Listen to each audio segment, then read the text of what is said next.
pour notre chronique vin d'aujourd'hui. Serge nous propose des bulles. Donc, un mousseux. C'est pourquoi notre verre est vide. Ne vous inquiétez pas, on va s'occuper de le remplir un peu plus tard. Tout à fait. Parce que tu fais assez confiance à Mathieu pour lui laisser ouvrir la bouteille. Donc, voilà, c'est un exploit en soi. Dans le fond, c'est pour savoir s'il a écouté quelques émissions précédentes, parce que j'ai déjà donné une technique. Oui, pour bien ouvrir. Sécuritaire, surtout. Exactement, oui, surtout. Pour éviter de briser quelque chose dans le studio. Oui, mais même dans un party de famille, c'est assez important. Surtout si quelqu'un le reçoit d'un œil, ça voilà. sûrement le party de famille. Exactement. Mais Serge, je t'écoute tout le temps. Oui, ça je sais. Ça je sais. Et puis, juste que des fois, après la bouteille, peut-être je ne me rappelle pas de tout, mais je t'écoute. Mais ça revient. Ça revient la chronique d'après. Oui, c'est ça. Donc, aujourd'hui, on va parler de l'appellation Limoux. On est dans le Languedoc-Roussillon. On le peut voir sur la carte, là, la région on est entourée. C'est à l'ouest de la région. Exactement. Et puis là, on y fait... Quand on pense à Limoux, on pense surtout aux bulles. Mais on fait quand même dans cette région-là du vin qu'on dit tranquille, donc pas de bulles. Et puis, les cépages sont sensiblement... c'est ça, un vin tranquille, c'est qu'il n'y a pas de bulles. Exactement. Exactement. Okay, un vin tranquille n'a pas de bulles, tout simplement. Donc, on fait tranquille. du tranquille en blanc avec les mêmes cépages qu'on va retrouver dans les bulles, soit du chardonnay, du chenin blanc et du mauzac. Et au niveau des vins rouges, des cépages vraiment typiques de cette région-là, du merlot, du caux, qui est appelé, c'est le nom utilisé pour le Malbec dans le Languedoc-Roussillon, et tout comme dans le sud-ouest, qui est tout près. Et puis du Grenache, de la Syrah, puis les deux Cabernet Sauvignon et Cabernet Franc. Donc ça, c'est pour les vins tranquilles. Et là, cependant, il y a une différence, parce que pour les mousseux, j'entends, on parle de crément de Limoux versus blanquette de Limoux. Une petite nuance. Le crément, c'est la méthode traditionnelle, donc comme celle qu'on utilise en Champagne. Le vin, cependant, demeure 9 mois sur latte, alors qu'en Champagne, c'est minimum 15. Et lorsqu'on parle de crément, on parle d'un assemblage de chardonnay et de chenin blanc. Les deux ensemble, c'est maximum 90 %. Et on peut ajouter, si on veut faire du rosé, du pinot noir. Et il y a aussi le cépage Mauzac, quand on fait du blanc, qui est ces deux cépages-là sont au maximum 40. Là, vous allez me dire, 90, 40, ça fait 130. Mais c'est parce que c'est des maximums. Donc, on ajuste pour arriver à ça. C'est ça. C'est ça. Ils font des mathématiques relatives. Wow. Voilà. Et la blanquette, elle, c'est la même méthode et la même durée, soit 9 mois en méthode traditionnelle. Mais pour s'appeler blanquette, il faut qu'il y ait au minimum 90 % du cépage Mauzac. Donc, c'est la nuance entre les deux. Et puis, on peut compléter le 10 % avec du chardonnay et ou du chenin blanc. Mais il y a une autre subtilité, c'est la blanquette de Limoux, méthode ancestrale. Donc, la méthode ancestrale est est différente de la méthode traditionnelle en le sens que on débute la fermentation en cuve et par la suite, la fermentation n'est pas terminée, on met ça en bouteille. Donc, la fermentation par la suite se poursuit en bouteille, d'où l'apparition des bulles. Et ça demeure en bouteille encore là 9 mois. Mais comme la méthode est différente, on appelle ça blanquette de Limoux. C'est pareil, mais méthode ancestrale. Une petite nuance. À ma connaissance, blanquette de Limoux, méthode ancestrale, on n'en a pas au Québec. Mais seulement que là-bas. Et puis, donc, il faut en parler. Donc, il faudrait aussi en déguster. Donc, Mathieu? Un peu de pression sur toi. Oui, un peu de pression. Un peu de pression. Est-ce que tu dois absolument rester à côté de moi? Oui, il faut essayer, on s'appelle d'éviter les bulles. Là. Mais Limoux, on peut le constater, c'est des montagnes et des vignes qu'on peut voir sur les photos qui suivent. On le voit très bien, des figues un petit peu au centre. Oui, c'est très beau. Et puis... Puis au niveau du goût, Serge, tu nous as nommé différentes façons de... Ça demeure la même chose pour les bulles? Entre ancestrales et l'autre. Oui, c'est ça. Ben, les bulles, généralement, vont être plus fines dans un crément ou la blanquette, méthode traditionnelle, généralement. OK. Et puis, parce que... excusez, d'une bouteille à l'autre en méthode ancestrale, on ne sait pas. Il y a soif, hein? Oui, c'est ça. J'arrive tranquillement. En On ne sait méthode pas ancestrale, ce que ça donne.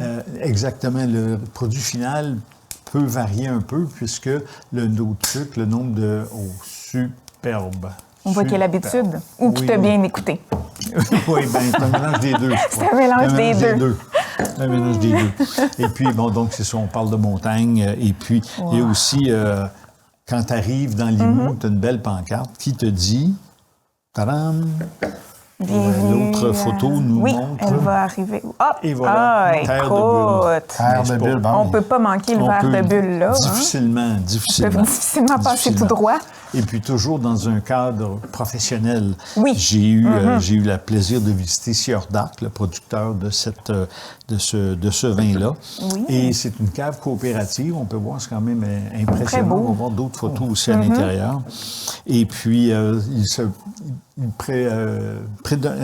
prédominance mousseux, parce qu'ils font quand même 5,8 millions de bouteilles de mousseux par année. Oh! Quand même. Et Wow, le tout est c'est complété. énorme. Oui, ça fait beaucoup de bulles. Ça fait beaucoup de bulles. Beaucoup de bulles.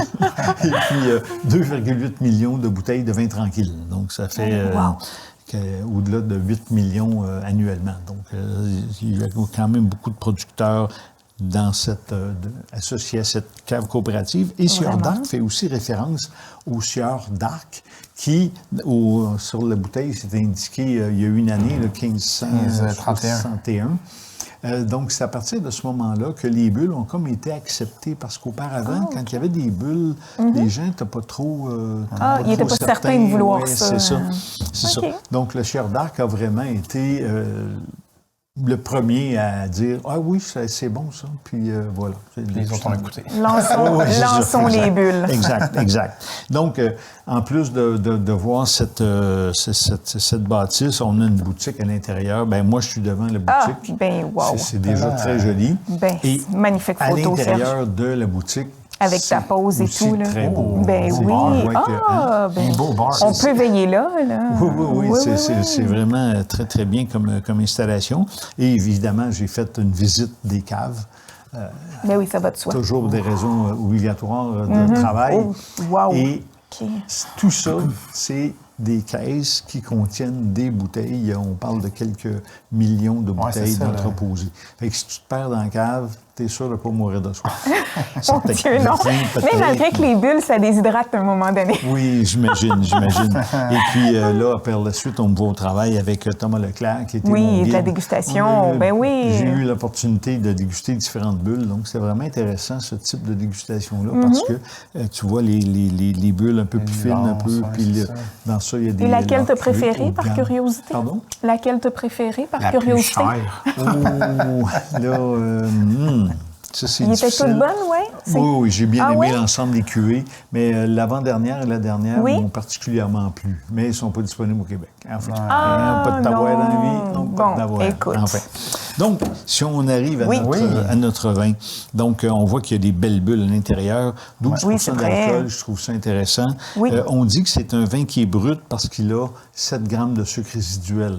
Donc, dans la famille des mousseux, la mention brute signifie peu ou pas de sucre. Ouais.